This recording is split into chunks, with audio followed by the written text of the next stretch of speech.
Before the entire court, Stanley's voice rang like a blade. "I renounce you, Vivian. My heart belongs to Florine." Gasps ripple like thunder. Vivian staggers back, her jeweled crown tilting, her face pale with disbelief. Vivian shouting, breaking into tears. "She bewitched you. You swore you would love only me. She's unfit to be Duchess." Florine's eyes widen, her lips part in silent protest as the hall erupts in whispers of witchcraft, betrayal, and scandal. Nobles rise, the council leans forward, judgment heavy in the air.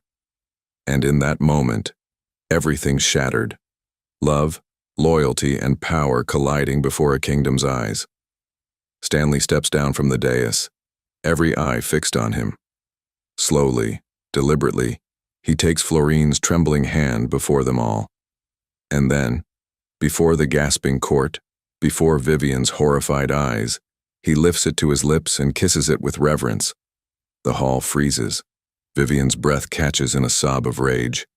Even Florine, stunned, stares at him in disbelief, her lips trembling as though she cannot comprehend the devotion he has just declared. But how did it come to this? To betrayal, broken promises, and a duke risking everything for the one woman he was never meant to love? Did Stanley really betray Vivian? Why renounce her so brutally? Why in public? What led to this shocking moment? The ballroom glittered like a crown cast down from the heavens, all light and grandeur. 1,000 candles spilling brilliance across polished marble floors. Golden chandeliers dripped radiance, mirrored walls stretched the glow into infinity, and music swelled, lilting violins carrying whispers of elegance and judgment alike. Yet for Florine, none of it dazzled. To her, it was a trial. A cage of glass, where every step she took was another invitation for scrutiny. Her gown was lovely from afar, sky-blue silk that shimmered beneath the light, but up close it was obvious the fabric had been borrowed, the hem altered hastily to fit her, the pearls stitched on by weary hands that belonged to her younger sister. The dress was not hers, just as this life was not hers. She felt it with each cautious stride. She was walking on borrowed time, in borrowed shoes, carrying her family's fragile hope like a fragile flame cupped in trembling hands. Her family had once held honor. Once her father's name had meant something. But scandal had swallowed them whole, debts tearing down their respect, rumors dragging their legacy into the mud. Now they lived not as nobles, but as shadows clinging to what remained. And tonight her family's command was clear. Save us. She had been pushed into this ballroom, into the world of dukes and duchesses, with no choice but to endure. She felt their eyes on her, ladies hiding laughter behind jeweled fans, men whispering, counselors assessing with cold precision. Every glance was a reminder. She did not belong. And then she saw him. Stanley, the Duke of Ashbourne. He stood at the far end of the hall, commanding attention without effort, tall, broad-shouldered. Every line of his frame spoke of strength tempered by discipline. His hair, dark as raven wings, was pulled back neatly, a single lock escaping to shadow the sharp planes of his face. His eyes, storm grey, calculating, swept over the room like a tide that none could resist. Around him, nobles bowed their heads, courtiers watched with reverence and fear alike. He was a storm wearing velvet, a man whose power silenced laughter and summoned silence without a word. And his heart was not hers. She knew it before he spoke, knew it in the way his gaze did not linger on her but past her, toward Vivian. Vivian radiant in crimson silk, jeweled hair glittering like a crown of stars. Vivian, the woman Stanley had chosen in his heart long before this night. Not chosen merely for her beauty, though she had it in abundance, but for her power. Vivian's lineage was flawless, her family influential, her voice in court strong enough to shift tides. She adored him, loved him openly, fiercely, with devotion that drew sighs from those who envied her certainty. And Stanley returned that love, yet more than love, he craved the influence she carried. With Vivian at his side, he would be untouchable, stronger, greater. But the council thought differently. They had whispered in dark chambers, pressed in urgent tones, a duke must not wed a woman who could rival him in court. You need stability, my lord. You need a wife from humble stock, pliable, obedient, gentle enough to bear airs and quiet enough to never challenge you. So they chose Florine. She was their answer, their compromise. A girl whose family was desperate enough not to resist, a girl who seemed safe, convenient, a balm for the Duke's cold reputation. And now she stood beneath chandeliers, trembling as the man she was meant to wed fixed his storm-grey eyes upon her. The music faltered as his voice rang out sharp and merciless. "You are not fit to be a duchess." The words struck her like a blow. For a heartbeat, silence claimed the hall. Then came the whispers, soft, sharp, slicing like blades through her thin defences. Fans fluttered, heads bent, voices hissed in gleeful cruelty. Florine steadied herself, her chin lifting though her throat burned with humiliation. She wanted to vanish, to sink into the floor. She wanted to scream, but she could not afford either. Her family's survival hung on her shoulders, and shame could not be allowed to topple it. Her heart thundered. The air pressed heavy against her lungs. She forced her gaze not to falter, though his rejection seared into her like fire. Stanley did not flinch. He stood as if carved from stone, his voice still ringing in the ears of all who watched. To him, she was an inconvenience forced into his path. To him, she was duty, not desire. Florine could still hear the whispers echoing in her mind when the night had long since ended and the music faded from the grand hall. "You are not fit to be a duchess." Those words had carved themselves into her very bones, bruising her spirit until every breath felt heavy with shame. Yet dawn came anyway. The pale light slid through the high arched windows of her chamber, spilling across the simple bed where she lay restless and unyielding to sleep. She rose at last, her hands trembling slightly as she pressed them to her reflection in the mirror. A pale, weary face gazed back. Her eyes, once bright with youthful laughter, were rimmed with fatigue and humiliation. But deep within them lingered a spark she could not smother. She was not here by choice, but she was here now, and she would not collapse beneath their scorn. Her thoughts drifted to Rosetta, her younger sister, who even now would be waiting for a letter. Rosetta had been the one to stitch the pearls to Florine's gown, fingers sore and raw as she whispered prayers under her breath. Rosetta's hope had been shining that night like a lantern, urging Florine forward. The girl deserved better than poverty and whispers of disgrace. Florine would take every wound the court dealt her if it meant saving Rosetta's future. That was her vow. That was her strength. Her family had been noble once. Her father's name had carried respect across the counties. Their estate had hosted hunts, summer feasts, and laughter that echoed across marble corridors. But scandal had come. An accusation, debts unpaid, allies abandoning them until the house fell silent. Servants left, rooms grew cold. Her father became a shadow, her mother frail with worry. They clung now only to each other, fragile as a thread, and to the hope that Florine might endure this trial for them. And endure she would. Across the palace, Stanley, Duke of Ashbourne, stood before his chamber window, staring out at the frost-laced gardens. His reflection glared back at him from the glass. Tall, immovable, storm-grey eyes clouded with thoughts that refused to quiet. He had humiliated her. The memory was sharp, unwavering. He had spoken the words without hesitation, believing them true. She was not fit to be a duchess. Yet the silence that followed, the ripple of whispers and the brief tremor of her gaze unsettled him more than he cared to admit. Stanley had long ago learned to harden himself. From the day the title passed to him, he had been groomed to rule with pride, to guard his reputation with iron, to yield nothing. The council had seen to it, pressing upon him the weight of duty again and again until his heart had become as cold as the steel he trained with. But one heart had broken through those defences, Vivian's. Vivian had been at his side for years, first as a bright companion, then as a confidant, and now as the woman he believed would be his duchess. She was power and grace entwined, her lineage flawless, her family's influence unmatched. Her dark hair framed eyes that blazed with intelligence and fire, her presence filling any chamber she entered. She adored him fiercely, openly, with no shame in her devotion. The court envied it, whispered about it, admired it, and Stanley, he told himself he loved her too. In truth, he did. Yet love alone was not why he desired her. With Vivian at his side, he would be untouchable. Her voice in council was sharp, her reach long, her power the perfect complement to his own. Together, they could command more than a duchy. They could command history. But the council had denied him.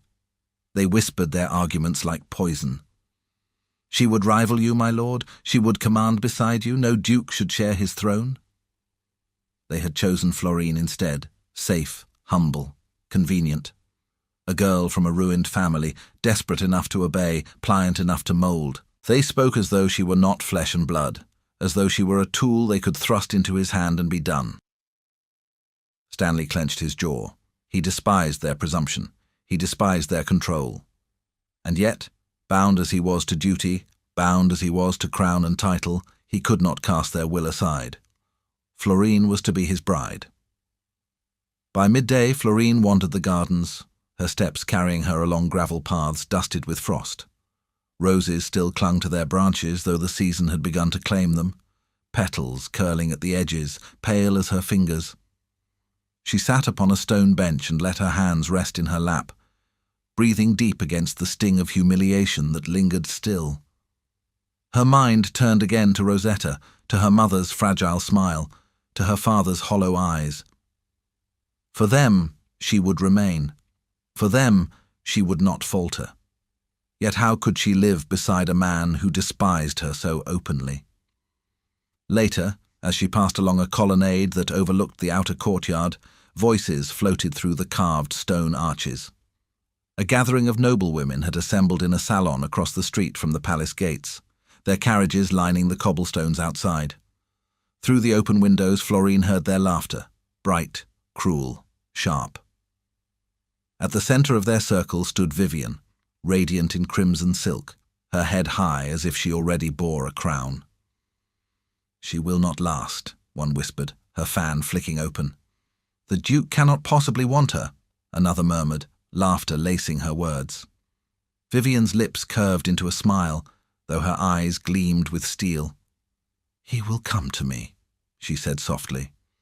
"He always does." Her companions laughed, their admiration evident, their certainty echoing hers. For Vivian believed it without doubt. Stanley belonged to her. He had promised as much, whispered in confidence that no matter the council's games, he would never love Florine. And she believed him. Florine stood in the shadow of the colonnade, her chest tightening as their words reached her.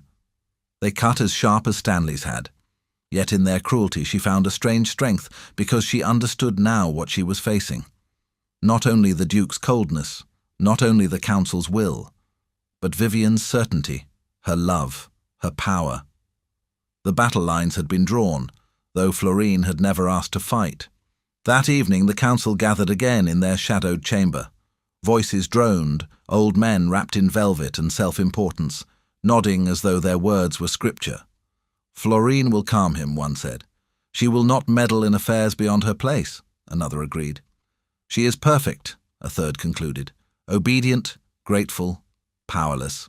Just what the Duke requires." Stanley sat silent at the table's head, his storm-grey eyes fixed on the flames flickering in the hearth. Their words pressed on him like chains, each syllable a reminder that he was trapped in their web. Perfect, obedient, powerless. But when he closed his eyes, he saw Florine again in the ballroom, trembling, yes, humiliated, yes. But her chin had lifted, her gaze had not fallen. In her eyes had been defiance, quiet but unyielding. Not quite powerless after all. Florine sat in her chamber, pen scratching across parchment. She wrote to Rosetta, her words careful, her tone bright. She did not write of shame, nor of cruel whispers, nor of the Duke's rejection.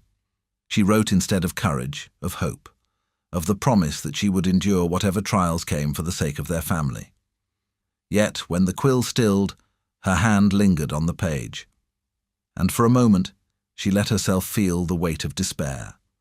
Alone in this palace, caught between a man who despised her, a woman who loved him, and a council who sought only their own gain, she wondered how long she could survive before the cracks broke her. But she did not let the thought linger. She folded the letter, sealed it, and whispered into the quiet. The great hall of Ashbourne was dressed for spectacle. Heavy tapestries in crimson and gold hung from the walls, torches blazed in every sconce, and the air swelled with the murmur of expectation. Nobles had gathered in clusters, their jewelled heads bent together, whispers spreading faster than the musicians could play. They all sensed something was coming, and when the herald stepped forward, scroll in hand, silence fell like a blade. "By decree of the Council of Ashbourne," he announced, his voice echoing through the vaulted chamber, "it is declared that His Grace Stanley, Duke of Ashbourne, shall be formally betrothed to Lady Florine Everley." The words rippled outward like thunder. Gasps broke from the crowd, fans snapped open with sharp flicks, and the hum of scandal burst free. Florine felt her breath seize as though the words had struck her across the face. She stood frozen at the dais, every eye upon her. Her borrowed gown suddenly heavier than chains, a forced engagement, public, irrevocable. The nobles whispered furiously, the ruined family's daughter. The Duke of Ashbourne bound to her, impossible, absurd, unthinkable. And then came the cruelty, smirks hidden behind lace, laughter disguised as coughs, men leaning close to murmur that she would never last. Vivian's face among the crowd burned brighter than any flame. She was draped in sapphire silk, her beauty undeniable. But her eyes had turned hard as onyx, glittering with disbelief and fury. She did not gasp. She did not stumble. But her hand tightened on the fan she carried until the delicate sticks snapped with a faint crack. Stanley's jaw was set in stone. He gave no smile, no gesture of triumph or acceptance. His eyes swept over the crowd once, then landed briefly on Florine. For a fleeting second, she thought she saw something there. Not warmth, but a flicker of something restless like a storm about to break. The herald finished his announcement. Applause rose from the council, stiff and shallow, and then the gathering dissolved into a tide of whispers. Florine forced herself to remain upright, her chin lifted though her stomach twisted. Inside, her heart pounded with panic. Her family's salvation had just been proclaimed to the entire court, and yet she had never felt more unwanted. Later that evening, as the guests spilled from the great hall into adjoining salons, Stanley sought Vivian. He found her in a smaller chamber draped with candlelight. Her ladies gathered close, their eyes sharp with sympathy. The moment their gazes met, Vivian dismissed them with a flick of her hand. When they were gone, she turned to him, her chest rising and falling beneath the shimmer of her gown. "This is madness," she said, her voice low but steady. "They mean to bind you to her, that girl, after everything we—" "I know." His voice cut through hers, firm but not unkind. He stepped closer, his eyes narrowing as if even the walls might betray them. "Listen to me, Vivian, this is politics, nothing more. The council thinks they can leash me with their choice, but they will not succeed." Vivian's lips parted, her eyes shimmering with unshed tears. "You promised me, Stanley. You told me, and I meant it." His tone dropped, softened, but his words carried iron. He cupped her hand, his thumb brushing her knuckles. "I will never love her. Do you hear me? Never. When the time is right, when the council's grip falters, I will end this farce. You are the one I've chosen, the only one." Vivian closed her eyes, leaning into his touch for the briefest moment. It was what she wanted to hear. It was what she needed to believe. But they did not realize they were not alone. In the corridor beyond the slightly ajar door, Florine's steps had faltered. She had not meant to linger, had only been searching for the way back to her chamber, but the voices, his voice, had stilled her. "I will never love her. I will never." The words sank deep, colder than any insult in the ballroom, sharper than any laugh behind a fan. Public humiliation she had endured. But this, he had sworn before another woman that she was nothing. Temporary. A shadow to be discarded. Her hand tightened around the folds of her gown. For one moment, despair threatened to crush her. To walk into that room, to hear them laugh at her, to know she was bound to a man who would never want her, how could she endure? And yet, Rosetta's face flashed in her mind, her mother's trembling hands, her father's hollow stare. Save us. Florine closed her eyes, swallowed the ache, and forced her spine straight. If this was her fate, then she would endure it. She would carry the weight. For them. She turned away from the door, her silent vow burning brighter than the humiliation. The following day, the court gathered for a walk through the palace gardens, a tradition after major announcements. The crisp autumn air carried the scent of damp earth and wood smoke, and the nobles strolled in pairs and clusters, their laughter rising like music. Florine walked slightly behind Stanley, her hands clasped before her, her posture demure though every step was agony beneath their scrutiny. Whispers followed her like a shadow. That gown again. Doesn't she own another? She looks frightened, poor thing. Hardly Duchess material. She'll be gone before spring. Florine kept her chin high, though her heart quaked. She had almost grown used to their cruelty, until one barbed voice rang louder than the rest. At least when she fails, a baron sneered to his companion, the Duke can rid himself of her and return to someone more fitting. A ripple of laughter followed. Stanley's stride faltered, his jaw tightening, but before he could turn, Florine moved. Her voice rang out, clear and steady. You speak boldly, my lord, but without sense. If his grace has chosen me, then he has deemed me fit. Would you insult your duke by questioning his judgment? The garden stilled. Heads turned. The baron's face flushed crimson, his mouth opening and closing without reply. The nobles shifted uncomfortably, uncertain whether to laugh or bow. Stanley's storm-grey eyes snapped to her, surprise flickering like lightning. He had expected silence. He had expected her to bow her head to endure. Instead, she had defended him, not meekly, not as a frightened girl, but with the sharpness of someone who carried both pride and resolve.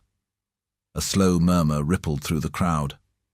The baron stammered, muttered an apology, and quickly retreated. Florine's cheeks burned, her heart thundering, but she did not lower her gaze. She kept her chin high as though daring them all to speak again. For the first time since the announcement, silence favoured her. Stanley studied her, his expression unreadable, but inside something shifted. He had seen her humiliation, her trembling. Yet here she stood, her words carrying strength where none expected it. She had shielded him, though he had done nothing but wound her. When the walk ended, and the nobles began to disperse, he stepped close, his voice low enough for only her to hear. You play your role well, he said, his tone like steel. But don't mistake this for anything more. I didn't choose you, I don't love you, and I never will. The words struck harder than any insult she had endured. For a breath, she thought she might crumble beneath them. But the memory of Rosetta's face, her family's need, burned in her chest. She swallowed the ache, lifted her chin once more, and whispered back, steady and defiant, Then I will not ask you to, but I will endure. The image of her defiance still lingered long afterwards. Florine returned to her chamber that evening exhausted but strangely resolute. She had overheard the promise meant to crush her. I will never love her. She carried the humiliation of the council, the cruelty of the nobles, the certainty of Vivian.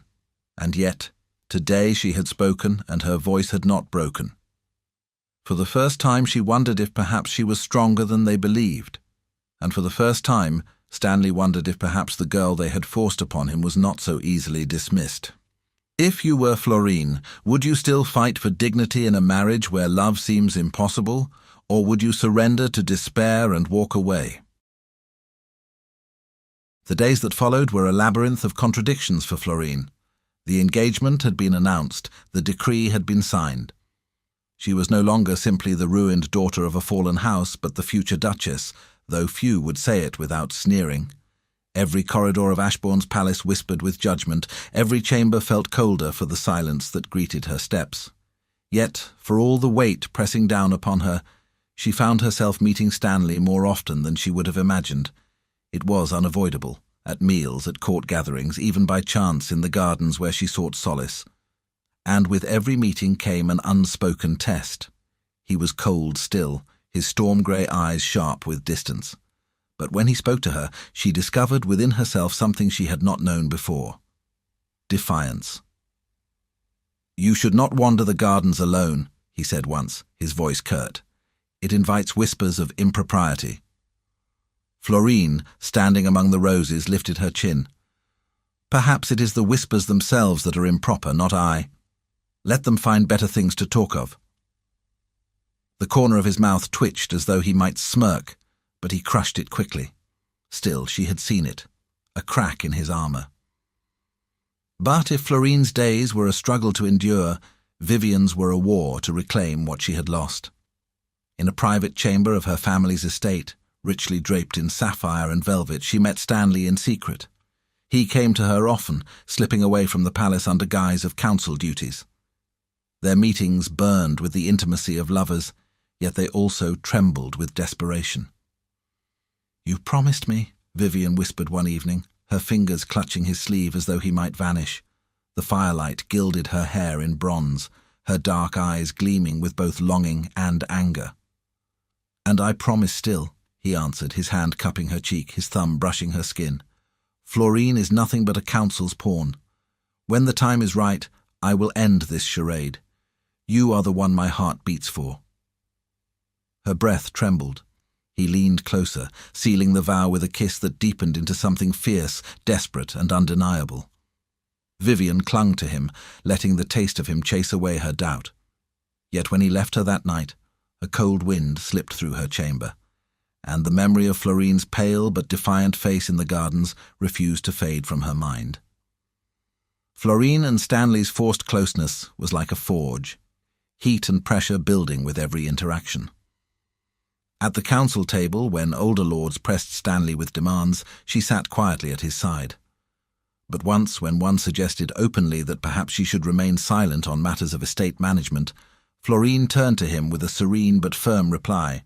"Forgive me, my lord, but the Everley estate thrived for 3 generations under the guidance of my grandmother. She was a duchess of no less capability than her husband. If wisdom is inherited, perhaps I may yet prove useful." The council chamber had chuckled at first, but 1 or 2 nodded in thoughtful approval. Stanley said nothing, but later that night, when he passed her in the corridor, his gaze lingered. "You are not as meek as they thought you to be," he said quietly. "Nor as meek as you hoped," she returned, her voice soft but steady. For a long moment, he stared at her, something unreadable flickering behind his storm-grey eyes. Then he turned away, but his steps were slower, heavier, as though her words had rooted into him. It was at a banquet, however, that the tension reached a breaking point. The hall shimmered with candlelight, the tables laden with silver platters and crystal goblets. Nobles filled the room, their laughter sharp as knives, their gossip thicker than the wine. Florine sat beside Stanley, her back straight, though her heart pounded beneath the scrutiny. Vivian was there too, across the hall, radiant in emerald silk, her smile as dazzling as ever. Yet her eyes never left Stanley, never left the man who had promised her so much. It happened when Lady Corinna, sharp-tongued and cruel, leaned across the table with a smile that was all teeth. "Tell us, Lady Florine," she said sweetly, "do you find the duties of a future duchess overwhelming? I suppose after such a fall from grace, even choosing a gown must feel like a burden." The table chuckled. Vivian's fan flicked open, hiding the satisfaction in her smile. Florine's cheeks flushed, but before she could reply, Stanley's voice cut through the laughter. "Careful, Lady Corinna." His tone was low, dangerous. "I will not have my betrothed spoken of as though she were a court jester. Florine carries herself with more dignity than most gathered here. Perhaps that is what unsettles you." The laughter died instantly. Corinna's smile faltered, and she looked away, murmuring a meek apology. Florine froze. The hall did too. For the first time, Stanley had spoken in her defense, publicly, fiercely. "What is happening?" she asked herself. Her eyes flicked to him, searching for mockery but found none. His face was carved from stone, yet his hand, resting on the table, had tightened into a fist, as though he had meant every word. Vivian's breath caught across the room. She saw the way Florine's gaze lingered, saw the subtle shift in Stanley's stance, and felt a crack open in her heart. Her mind flew back to that night by the fire, to his promise, to his kiss. "You are the one my heart beats for." She had believed it, she had clung to it. But now, watching him defend Florine, doubt slithered in. Does his heart beat for her still? Or is it beginning to shift? Vivian's nails dug into the silk of her gown, her smile never wavering even as her chest burned. If Florine was gaining his attention, then Florine would have to be dealt with. From that night forward, Vivian began her game. It started subtly. A whisper placed with the right ears, a small jest disguised as kindness. Once she arranged for Florine to be given a gown a shade too sheer for modesty, ensuring the court would laugh at her discomfort. Another time she contrived to have Florine seated at the farthest end of the table, isolated from conversation, only for whispers to spread that she lacked the wit to hold her place. Florine endured each sting in silence, her spine straight, her smile unbroken. But inside, she felt the weight. She had expected the Duke's scorn. She had expected the council's pressure. But Vivian's cruelty was different. It was sharp, personal, deliberate. Yet with every blow, Florine discovered something she had not realized before: resilience. Each insult honed her patience, each humiliation sharpened her resolve. She would not falter, not for Vivian, not for anyone. And in enduring, she began to reveal a quiet intelligence that others could not ignore. Once, when the council debated a new levy that would burden farmers already suffering a poor harvest, Florine spoke gently but firmly. "If you increase their burden now, you will not receive more coin but less, for famine yields no taxes. Instead, offer aid this season, and when their fields flourish again, the levy will return in abundance." The lords exchanged skeptical glances, but one nodded slowly, another hummed in thought. Even Stanley turned his head toward her, his expression unreadable. That night, a letter came from a minor baron thanking her for her insight, promising his quiet support. Word spread, and slowly, against expectation, Florine was no longer viewed merely as the girl in borrowed gowns, but as a woman with a mind sharp enough to cut through court games. Meanwhile, the council pressed Stanley harder. "She is your only acceptable choice," one growled. "The people already whisper of stability. To break this now would be ruinous." Vivian will not be tolerated," another warned. "Her influence is too great. The crown would never allow such a match." Stanley listened in silence, his storm-grey eyes fixed on the fire. Each word chained him tighter, each decree sealing his fate. But when he closed his eyes, he saw Florine, her quiet defiance, her sudden spark of courage in the gardens, the way she had lifted her chin against insult, the way she had spoken with wisdom where others had only schemed. He told himself it was nothing. He told himself it was duty. But somewhere deep within, against his will, the image of her lingered too long. And Vivian, watching from across the court, saw it too. Her heart, once steady in certainty, now wavered in the shadow of a truth she did not want to name. Stanley was beginning to look at Florine differently. And Vivian, betrayed by the very man who had kissed her with fire and promised her everything, felt something dark coil within her chest. If Florine thought she could steal him, she would soon learn how wrong she was. If you were Vivian, watching the man you love begin to defend another, would you cling to his promises, or begin plotting to take back what you believe is yours? The autumn evening lay heavy across Ashbourne's estate, the torches lining the stone courtyard burning low, their flames flickering against the long shadows of the keep. Inside, the great halls quieted, courtiers retiring after a long day of tension, whispers and scrutiny. But not all eyes had closed in rest. Somewhere in the east wing, behind the shelter of thick velvet curtains, Vivian stood waiting. She was radiant, even in sorrow. Her crimson gown seemed too bold for her trembling frame, her dark hair pinned back with rubies that glistened like drops of blood. When Stanley entered, The sight of her nearly broke his composure. "Vivian," he said, his voice low, unsure. Her eyes, normally so sharp and sure, shone with tears. Real ones. She pressed her hand against her chest, her lips parting with anguish that made her appear smaller, frailer than he had ever seen her. "You told me," she began, the words shaking, "you told me it would never matter.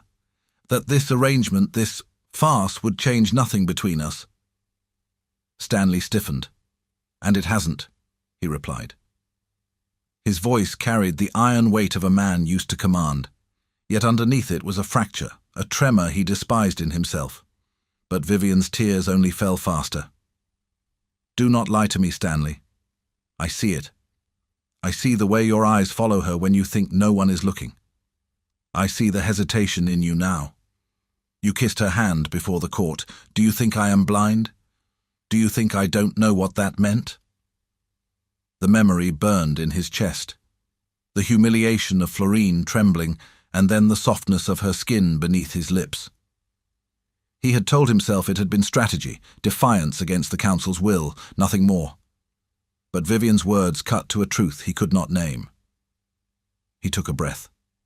"Vivian, what you see is nothing. You must believe me. I chose you long ago." His voice grew steadier as he stepped closer, lifting his hand to touch her cheek.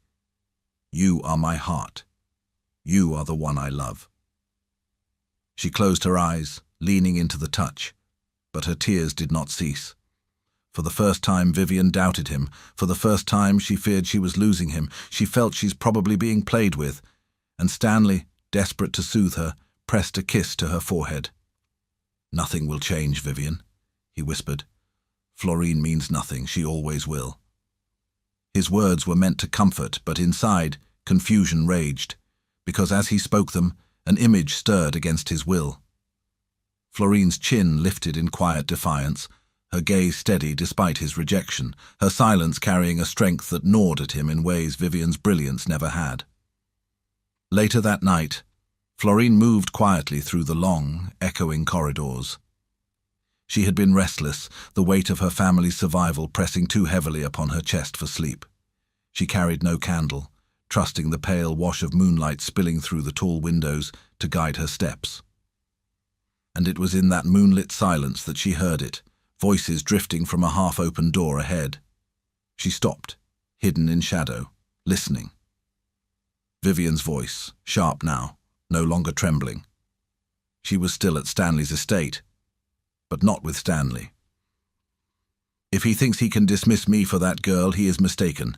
I will not be cast aside. I will not let them steal what is mine." Another voice, one that sounded like one of Stanley's counsels, Lord Terrell, answered in hushed tones. "But the council grows bold, Vivian. They whisper their approval of her already. How will you hold your ground?"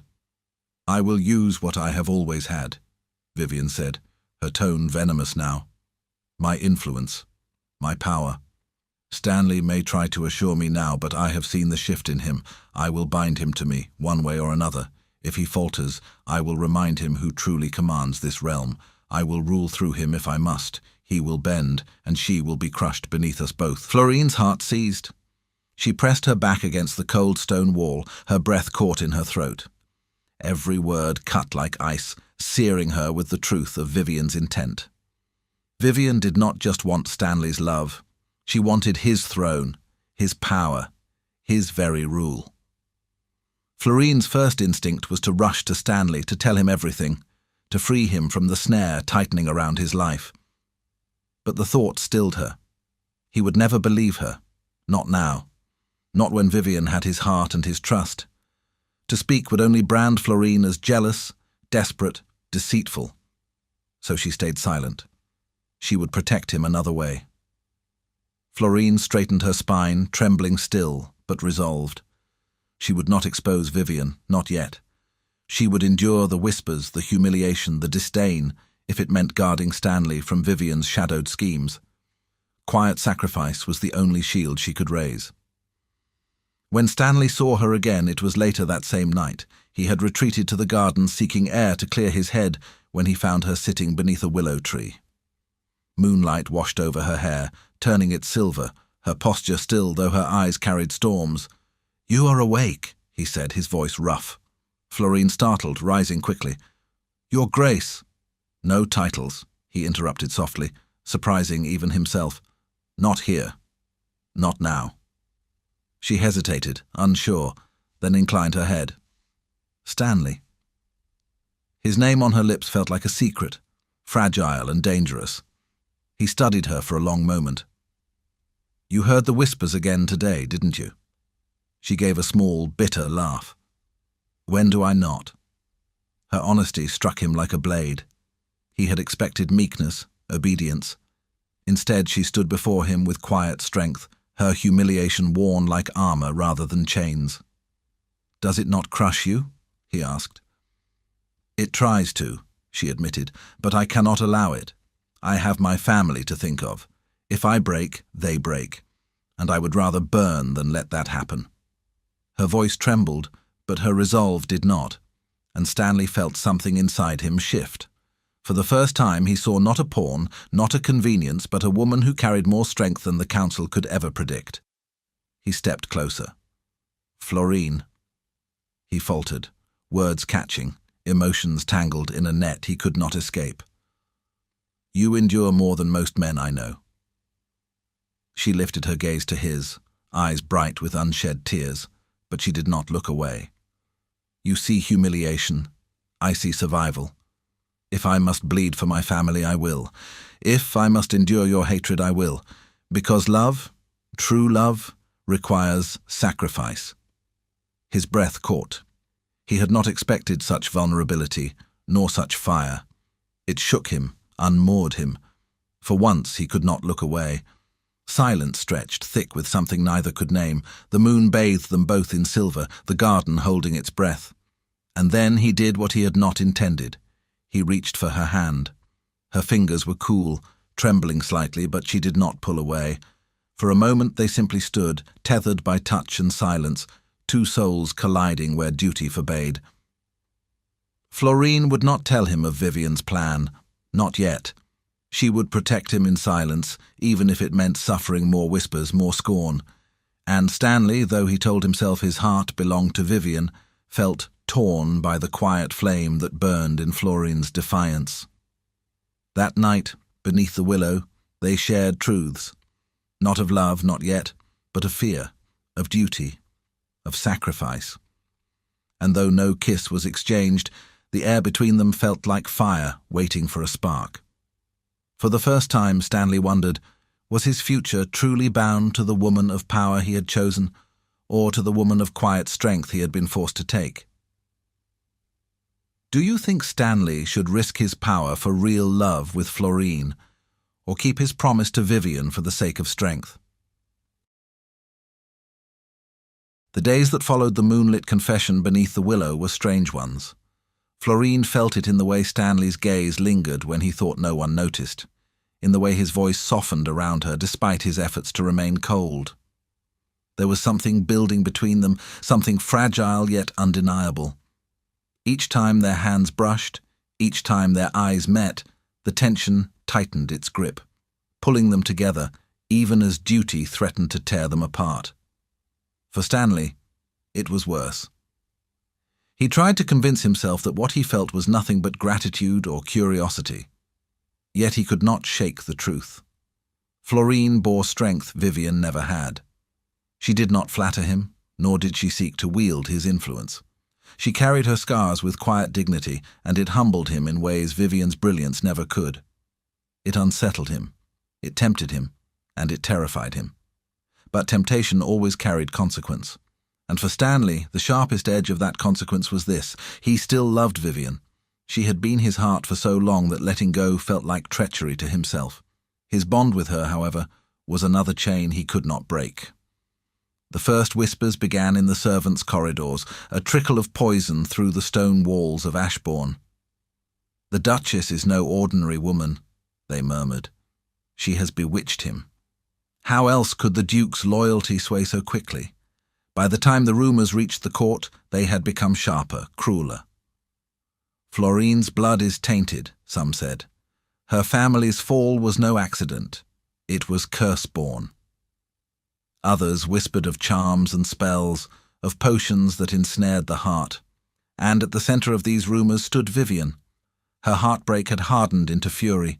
She moved with elegance still, her gowns of crimson and gold dazzling the eye, but her words dripped venom. Behind closed doors, she whispered to the council. In the gardens, she spoke to noblewomen whose tongues were quick and merciless. At feasts, she tilted her head with feigned innocence and asked questions that planted seeds of suspicion in every ear. She is no duchess, Vivian murmured once to an assembly of wives, her lips curving in a sorrowful smile. She ensnared him. I knew Stanley all my life. His heart was mine until she arrived. Tell me, can such a change be natural? Gasps, whispers, a chorus of pity and agreement. The lie spread like wildfire, consuming all reason. The council gathered soon after, their voices sharp in the vaulted chamber, faces grave beneath the glow of torchlight. We cannot ignore these claims, one said, pounding his fist upon the table. The people whisper, the nobles laugh. Our duke's honor is at stake. She is unfit, another agreed. Perhaps even dangerous. We must consider annulment. Stanley's jaw clenched as he listened, fury curling in his gut. You speak as though I were a child led by strings, he snapped. Do you truly believe me so weak I could be bewitched? But doubt was a disease, and it had already taken root, and worse, Vivian's name was never far from their tongues, her concern painted as loyalty, her venom masked as care. Stanley loved her still, and that love made her lies more dangerous, more convincing. Florine heard of it days later when a lady-in-waiting brought her the news in hushed tones. Annulment. The word stole her breath. She staggered, clutching the back of a chair for support, her heart thundering in her ears.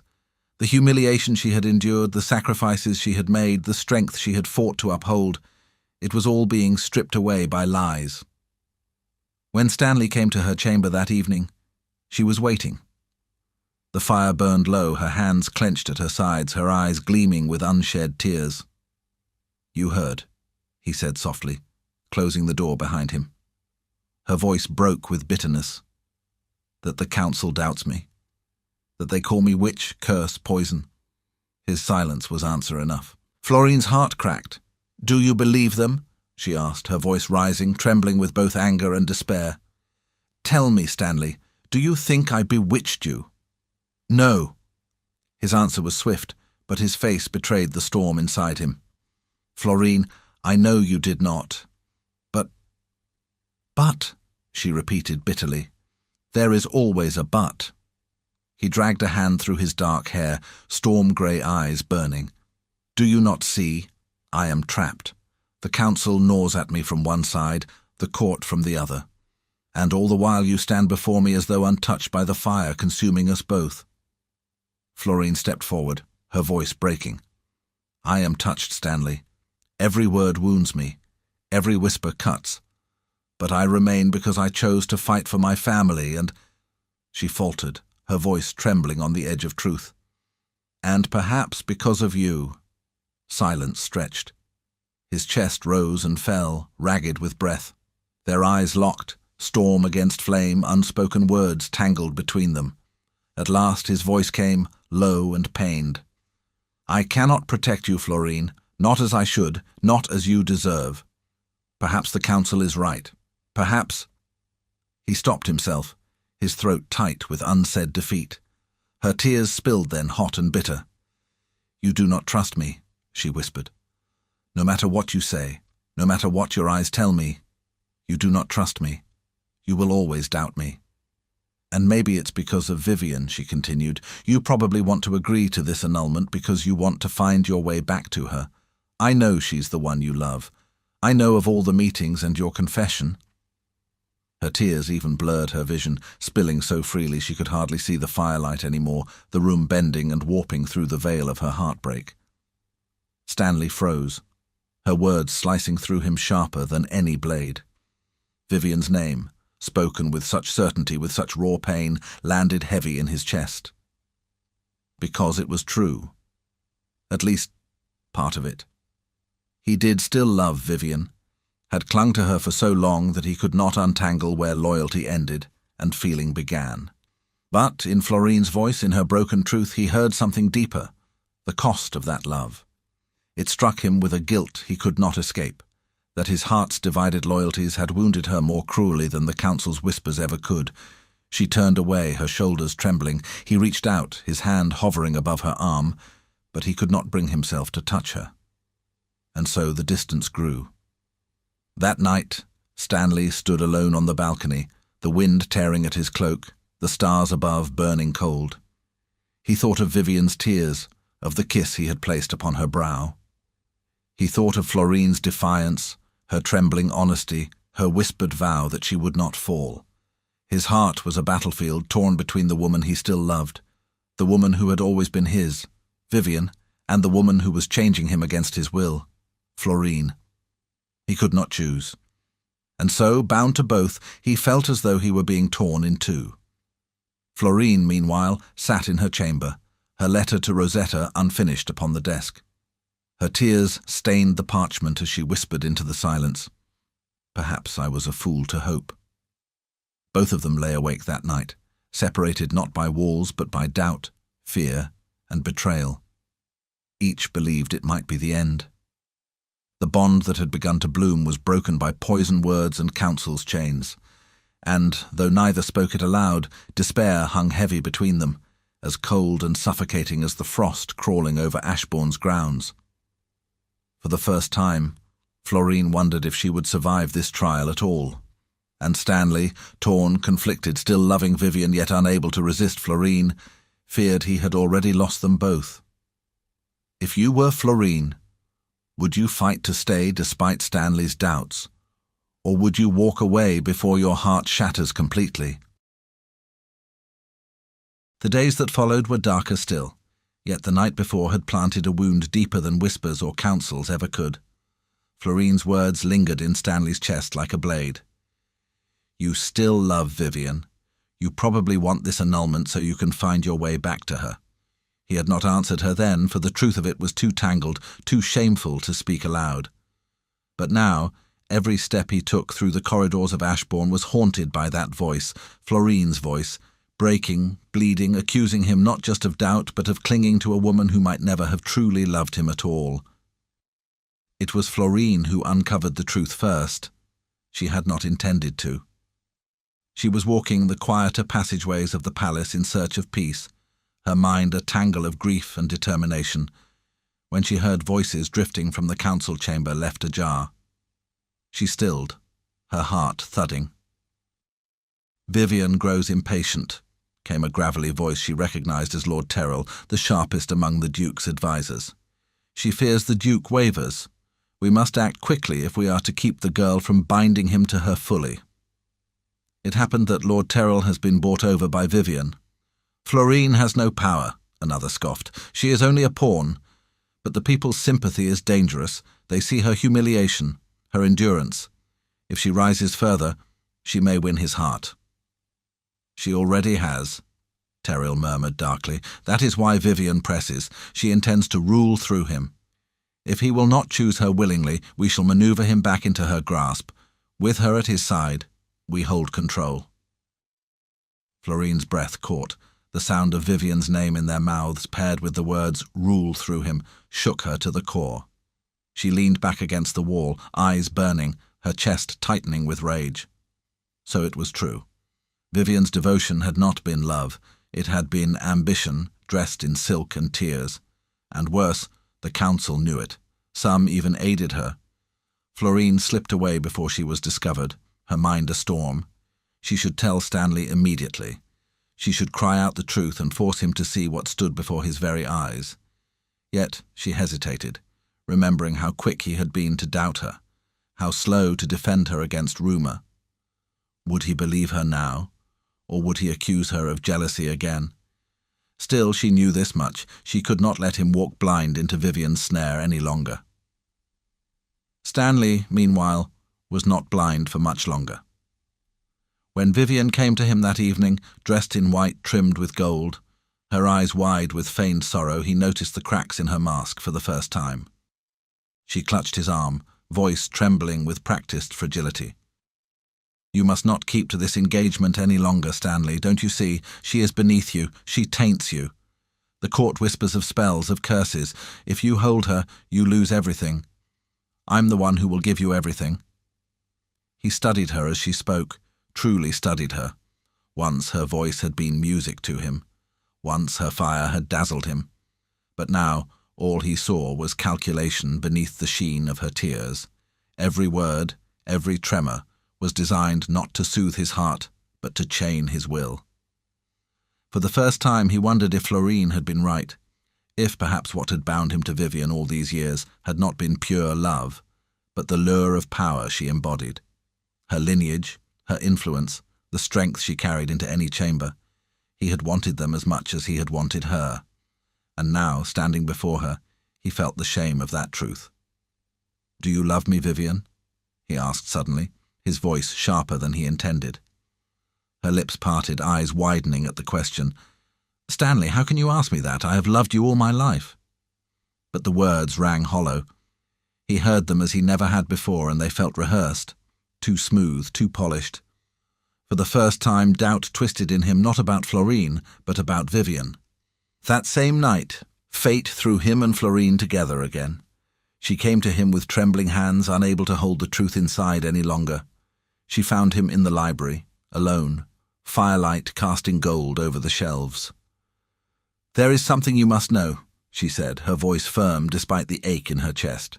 "Vivian and at least one of your counsellors, Lord Terrell, they are working together. They do not care for your honour, your heart, or even your throne. They care only for control. She said it herself, that she will rule through you if she must." Stanley stilled. His breath caught as her words echoed the suspicion he had buried only hours ago. He searched her face, looking for deceit, for exaggeration. But he saw only truth, carved into her eyes, her trembling lips, her quiet courage. And in that moment, something inside him broke free. The chain of loyalty to Vivian, the illusion of her love, snapped beneath the weight of Florine's honesty. He saw clearly for the first time that Vivian's love had always been a transaction. Power for power, influence for influence. But Florine? She had nothing to gain, nothing but his heart. And still she stood before him, risking herself to protect him. He stepped closer, his storm-grey eyes burning with something new, something raw. "You would protect me," he said softly, wonder threaded into the words. Florine swallowed hard. "Even if you hate me, even if it costs me everything, I would not see you broken by her lies." Silence held them, thick with the tension of all that had been said and unsaid. And then Stanley's pride, the armor he had carried all his life, cracked. His voice dropped, rough, unsteady. "I was blind, Florine. Blind to what she was, blind to what I was. I clung to her because she made me strong, because I thought I needed her power. But you—" He reached out, his hand trembling as it found hers. "You make me weak in the way I most need, weak enough to feel, weak enough to love, and I—" His voice faltered, but he forced the words through. "I think I am falling in love with you." Florine's breath hitched, her eyes wide, tears shining. She wanted to believe him, wanted to fall into those words like a drowning woman grasping rope. But she had been wounded too many times, and her heart trembled on the edge of trust. Still she whispered, "Say it again." Stanley stepped closer, cupping her face in his hands, his forehead pressing to hers. "I am falling for you, Florine," he said, each word breaking through years of pride and chains of duty. "Not for power, not for duty, for you." Her tears spilled freely then, but this time they were not bitter. They were release, hope, fragile but real. And when she leaned into him, when her lips brushed against his, the reunion was not just of flesh but of hearts long starved for truth. It was a kiss born of despair turned to hope, of courage carved from pain, of love beginning to bloom where betrayal once reigned. That night Stanley no longer felt torn. For the first time he saw his path clearly. He would fight for Florine, not because the council demanded it, not because duty bound him, but because love had chosen her in his heart. And Florine, trembling still but steady in his arms, believed for the first time that perhaps she was not fighting alone. Do you believe Stanley is truly falling for Florine? The great hall of Ashbourne had never been so crowded. Nobles pressed shoulder to shoulder, their silks rustling, jewels flashing beneath the glow of chandeliers. Whispers darted like arrows across the chamber, speculation mounting after weeks of poisonous rumours and council debates. Tonight the Duke himself would address them, and all waited with sharpened curiosity to see which woman he would stand beside. The girl they believed unworthy, or the lady who had been at his side for years. Florine stood near the dais, her hands folded tightly together, the silk of her gown trembling with every breath she took. She had been summoned here, paraded like a lamb before wolves, her humiliation now set to be played out in public. The stares pierced her, some pitying, some mocking, most cold and merciless. But it was Vivian's entrance that silenced the hall. She swept in like fire, radiant in crimson velvet that trailed behind her like blood spilled across the floor. Her hair glittered with diamonds, her chin lifted high, her lips curved in a smile that did not reach her eyes. She moved through the crowd with the poise of a queen, each step measured, calculated, her gaze fixed not on Stanley but on Florine. The moment she reached the dais, she sank into a graceful bow, though her voice, when it rang out, carried venom beneath its sweetness. "My Lord Duke," she said, her words loud enough to echo against the marble pillars, "I can remain silent no longer. I speak not for myself, but for the honour of your house, for the dignity of your people, for the future of Ashbourne itself. This woman," her hand slashed through the air toward Florine, "is not fit to stand at your side." Gasps rippled through the hall. Florine stiffened, her chin rising though her heart hammered against her ribs. Vivian pressed forward, her eyes gleaming with steel. "She was thrust upon you by scheming hands. She bears the shame of her ruined family, and the whispers of witchcraft and curses are known by all. Yet more than this, she has stolen what is mine by right." Her voice cracked then, perfectly rehearsed sorrow dripping through. "You promised me, Stanley. You told me your heart was mine. You told me you would never love another." The words fell like a thunderclap. The hall burst into whispers, courtiers clutching fans, councillors glancing sharply at one another, eyes turned to Stanley, expecting him to falter, to confirm what they already suspected. Florine felt the ground tilt beneath her feet. Her face burned, shame clawing at her throat, but she forced herself not to break, not to show Vivian or the court her tears. But Stanley did not falter. Slowly, deliberately, he rose from his seat. His tall frame commanded silence, his storm-grey eyes sweeping over the crowd until not a whisper remained. When at last he spoke, his voice was steady as iron. "Vivian speaks truth in part," he said, his gaze fixed upon her. "I did promise her my heart once. I did believe she was the woman I would stand beside all my days." Vivian's chin lifted, triumph flashing across her face, but it lasted only a heartbeat. Stanley's voice deepened, rang louder. "But what is a promise born of blindness, if not a lie to oneself? I see now what I did not then. My affection for you, Vivian, was bound not only by feeling, but by ambition. I wanted your strength, your influence, the power you brought. I mistook that hunger for love, and for that I bear my own shame." The hall stilled. Vivian's smile froze, her eyes flashing in disbelief. Stanley stepped closer, his hand lifting, not to Vivian, but to Florine. His eyes softened as they rested upon her, and his voice carried with unshakable conviction. "But this woman, Florine, she seeks no power, no throne, no voice in council. She has given me nothing but truth, even when it cut her own heart. She endured your whispers, your cruelty, the council's scorn, and still she remained, not for ambition, not for pride." He turned back to the court, his voice thundering now. "And so I renounce you, Vivian. I renounce the claim I once gave. You will not rule through me. You will not poison my house with ambition. I stand with Florine. I choose her. Not because it is convenient, not because it is safe, but because it is love." The words struck like lightning. Gasps erupted, nobles covering their mouths, councillors muttering in shock.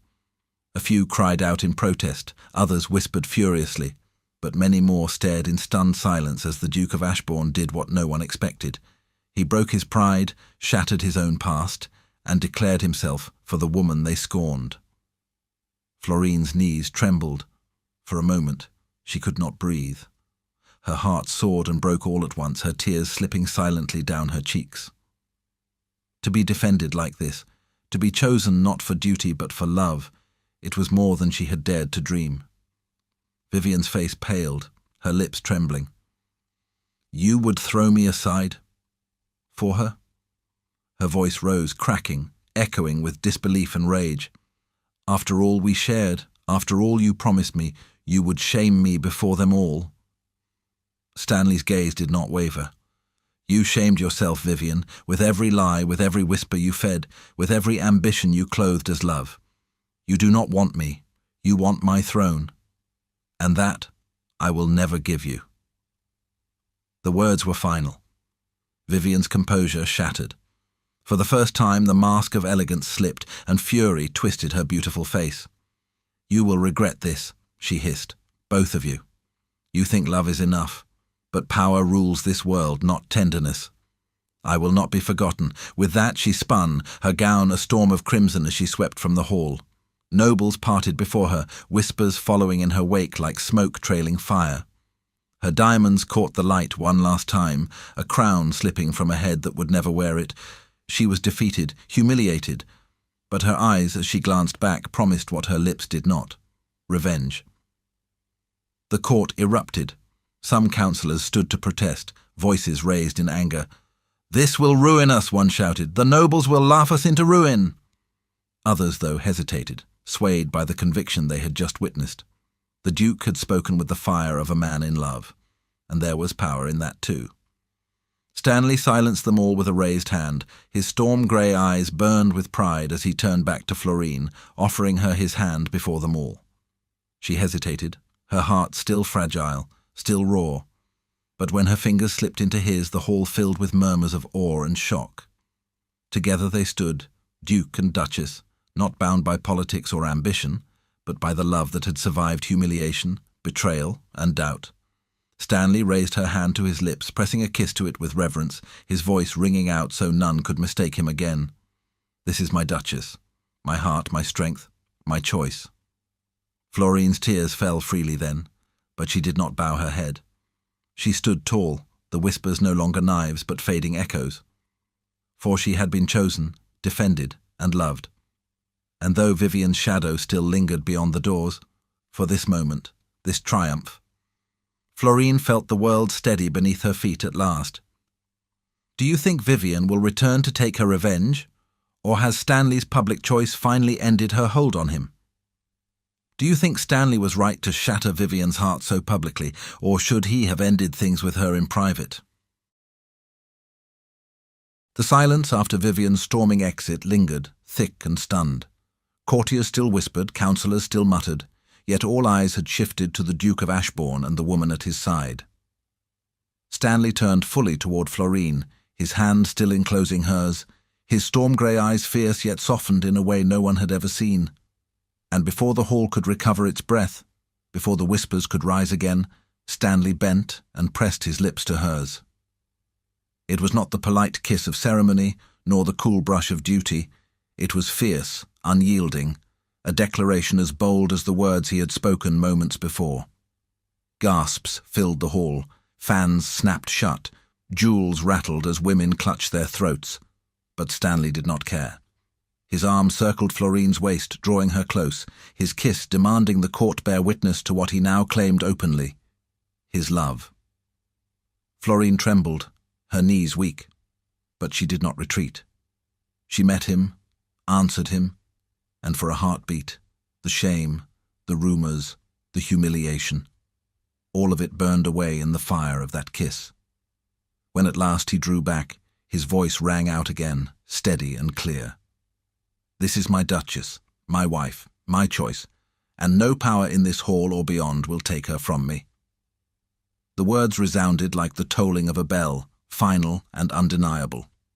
The shift was slow at first, but undeniable. Some councillors bowed their heads, conceding to the inevitable. Others still glowered but dared not speak against their duke's public claim. And among the nobles, whispers turned from venom to awe.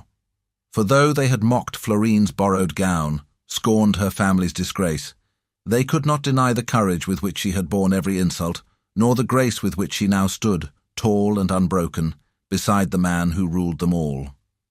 Florine lifted her chin, her back straight, her hand steady in Stanley's. She had entered this hall trembling. She remained now as Duchess, not through scheming or ambition, but through endurance and truth. By the week's end, the murmurs of scandal softened. Her gentle kindness in the halls, her willingness to listen to those ignored by others, her quiet dignity in the face of cruelty, these things began to weave her place into the fabric of court life. Slowly, grudgingly, the court bent. And with them, the council. Her family, too, was lifted. Stanley sent for them himself, sending carriages to bring Rosetta, her mother, and her father to Ashbourne's halls. Their faces upon arrival, shocked, overwhelmed yet shining with tears, were etched forever in Florine's heart. Rosetta ran to her, clutching her sister's hands, her eyes wide with pride. "You did it," she whispered. "You saved us." Florine only smiled, her tears spilling freely as she pressed her forehead to her sister's. "No," she whispered back. "We saved each other." The halls that had once felt cold and hostile began to warm with laughter again, with life, with the sound of restoration. The ruin that had shadowed her family began to fade beneath Stanley's protection and Florine's newfound place as Duchess. And Stanley. Stanley changed most of all. The storm in him softened. The chains of duty that had bound him so tightly seemed to fall away, replaced not by weakness, but by something stronger. Choice. For the first time in his life, he ruled not because the council pressed him, not because ambition drove him, but because he wished to build a future alongside the woman he loved.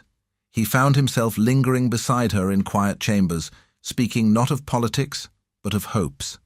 He found himself laughing, truly laughing, something the court had never thought possible of their duke. He found himself kneeling not only to duty, but to devotion. One evening, as the sun dipped low and the hall was bathed in amber light, he did just that. Florine stood by the window, the breeze lifting her hair, her gown glowing in the last kiss of day. Stanley approached silently, then dropped to one knee before her. She turned, startled, her lips parting, but before she could speak, his hand took hers. "Florine," he said, his voice low, unsteady with emotion. "I once promised my heart falsely, mistaking ambition for love. I will never make that mistake again. Today, tomorrow, and every day after, I kneel not before a council, not before ambition, but before you. You are my strength, my solace, my truth. I promise you not only duty, but devotion, not only protection, but passion, not only respect, but love." Her tears spilled, but this time they were tears of joy. She knelt beside him, her hand trembling against his cheek. "Stanley," she whispered, "you already gave me more than I ever dreamed. You gave me back my family, my dignity, my hope. All I have to give you is my heart, but it is yours, always."